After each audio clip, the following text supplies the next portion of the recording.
Anthony Jordan reporting for Lifestyle and Ben. I'm here at the Jazz Cafe and I've just seen a wonderful, wonderful performance by the gentleman joining me right now, Mr. Carl McIntosh of Loose Ends. How are you doing, sir? Thank you, sir. I'm doing very well. As I said, it was a fantastic performance. The crowd were loving every single moment of it. How did that feel to have that crowd reaction? Well, I wasn't really expecting that, to tell the truth. We've just been rehearsing for the last 3 days and just trying to remember everything, all the little stops and all the little bits and pieces that we put into the songs. When we got here, I'll tell you the truth, I was a bag of nerves. I didn't know what was going to happen, but I'm very surprised myself. I couldn't believe it. It's incredible. I'd like to say, most definitely the rehearsing has definitely paid off. You know, on stage you said, you're an old man from the 80s, far from the truth. And what I saw there, you haven't missed a beat. Wow. Thank you. It was fantastic. Again, as you said, yeah, the crowd just loved it all. Going back now, Loose Ends in general, right. Came out in the 80s, as you said, you had the chance to feature in The Golden Child. Right. It was, to me, the cornerstone of UK soul. It went over to the States, across the... What was that experience like at the time? You started off as a group and then you've gone across the seas to America making what you've done. Well, it was incredible. I mean, when we was on the Golden Child project briefly, I went to Eddie Murphy's house and he was like, "Oh, is that those English kids? They talk funny." And they all started talking English, when I was around. "Hello, mate." Americans, when they talk English, it's kind of funny. But, when they saw Jane, it was, one thing, and Steve. But when they saw me, because I had dreads at the time, and they'd not sort of seen anything like that.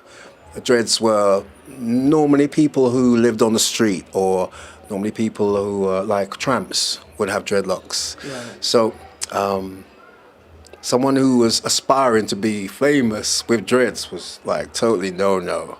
So it was kind of strange and good at the same time. But, it was one of those things, like we used to live in this posh building.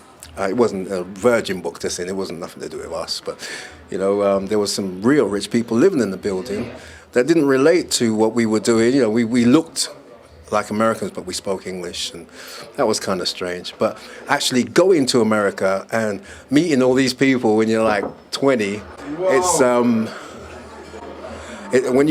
When you go into these people's houses like Eddie Murphy and all these people, it was an incredible experience. Especially as at the time I was living in a council flat with my mum.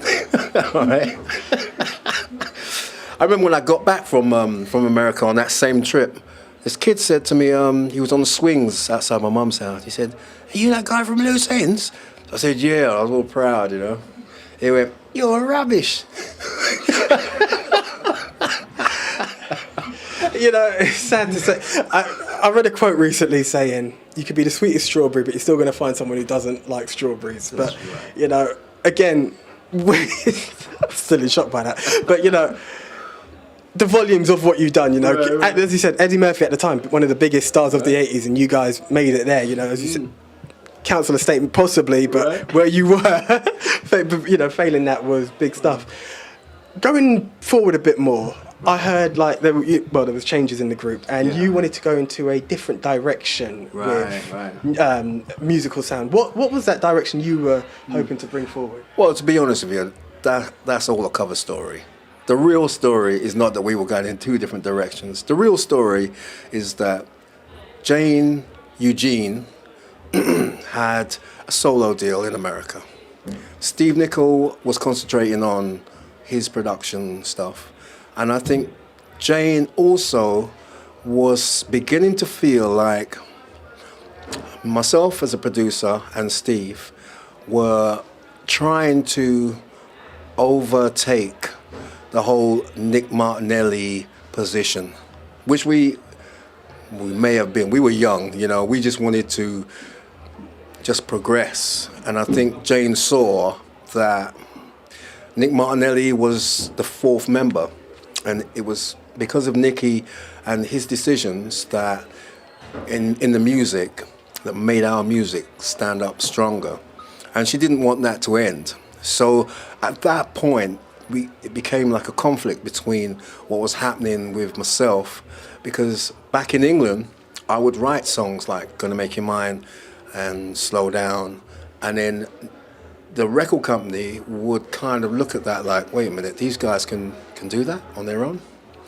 And then Nicky would produce other people like Five Star, and he would call us to do the music and the arrangement. And when he didn't call us, it wasn't the same vibe. It was a bit like the four of us together. That was the thing, you know. So I think, you know, eventually with the whole me doing the music, Jane, she had an offer on the table for a solo deal, but she didn't like us. It's a hard thing because she wanted us to produce, but she wasn't a part of the production side. And the production side was, we were doing more and more. And I think she wanted us to keep doing the Nicky thing. So then it was a conflict. She would come to the studio and say, I can't sing, you know, or, you know, because she didn't want to sing on the stuff, because she's in fear that the record company might say, that's nice, we want to put it out, you don't need to go to America, you don't need to work with Nicky no more. And then eventually it just led to a split. That's tough too, you know, unfortunately. But you've kept going, and, you know, here we are, we've got the Loose Ends experience, which is just bringing back everything, you know. Funny enough, another thing I wanted to ask you, talking of a Loose Ends experience and the hits that you've made, you guys actually made it even onto Grand Theft Auto. How did that, you know, to know that all those years after, you're still being featured in, like, current video games going on? It's, that is a new phenomenon. I mean, I never ever thought in my wildest dream that a 4-year-old, like, would be, well, not 4-year-old from back in the day, a 4-year-old now, like in the 2014, a guy that was born in 2010 would know Loose Ends music. But he knows every lyric and, you know, every melody because it's on the game. And it's hard to speak on it because it's very strange. You know? My son is a star in school because his dad, they call me the GTA guy. That's the GTA guy. But, you know, as well as the GTA guy, you are Mr. Music. Because, funny enough, when I was doing my research, I'm playing these tracks because I'm saying I'm going to meet Loose Ends. My brother, he's a bit younger than me. Who are Loose Ends? So I said, hear the song. He goes, from GTA. And there are parts of the music that came in, and he goes, why don't they make music like that no more? And that was, you know, I thought for a guy who didn't touch the 80s, he was born in 94, you know, and he's appreciating that music. What would you say is missing in music nowadays? I think music is no longer free to be an art form. It's now calculated. It's a very hard one because I don't want to tread on no one's toes, but it's become quite political in that the chords that used to be gospel and blues, the framework for most pop songs and rock and roll has now shifted, and that chord progression is now Celtic. And I don't know if you understand what I mean by Celtic. I'm talking about church hymns. The chord progressions that are used on the songs on the radio now.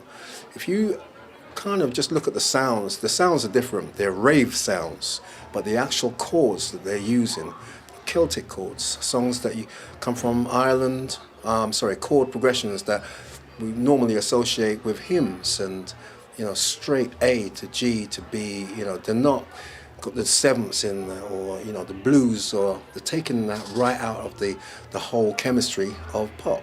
So now it's very calculated, and I think it's hard for older folks to understand that transition because it wasn't there before. And in fact, pop used to be boring. In most cases, it was easy listening. It was, you know, just, you might hear one and two songs that you like crossing over, but for the most part, pop music was like a genre of its own, and then you had soul music, and then you had reggae music, and then you had rock and roll. But now, I would say that pop music, it's no longer, it's actually a calculated thing to put together a pop record.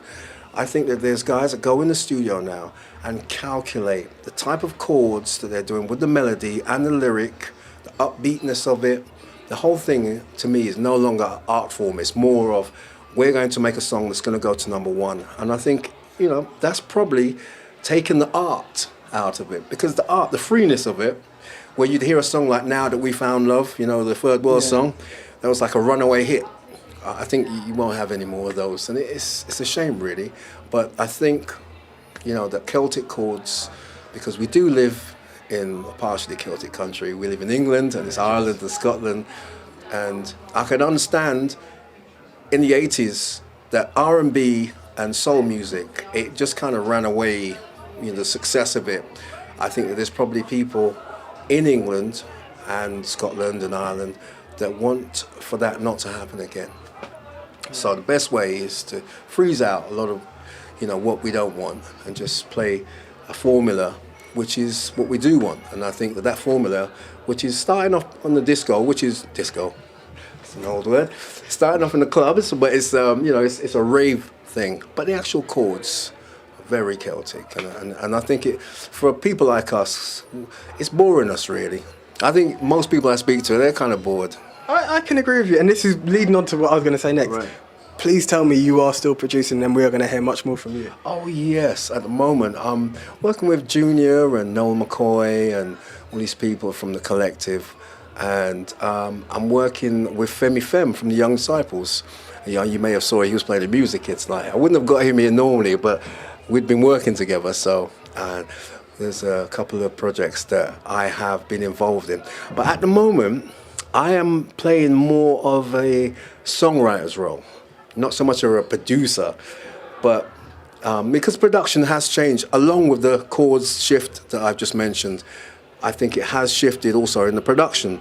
The rave and the dubstep, that's coming, and dubstep is, even though it says dub, it's very much a pop framework, and you have to have that in your production. And I don't really have that, so I just add speckles of soul and like black pepper.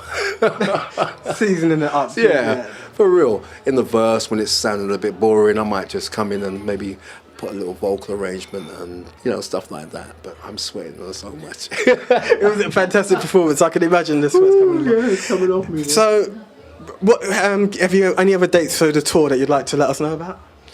At the moment, I don't have any dates at the moment, but I've just been told, I've just been given some good news, but I haven't signed anything, so at this moment, I probably best not say nothing, because my luck, it will go wrong. My mum always says, make sure everything confirmed. Well, for that then, Carl, I wish you the best of luck for it, and hope to hear it, and thank you very much. Thank you. Ladies and gentlemen, Anthony Jordan, Carl McIntosh. Sign it out.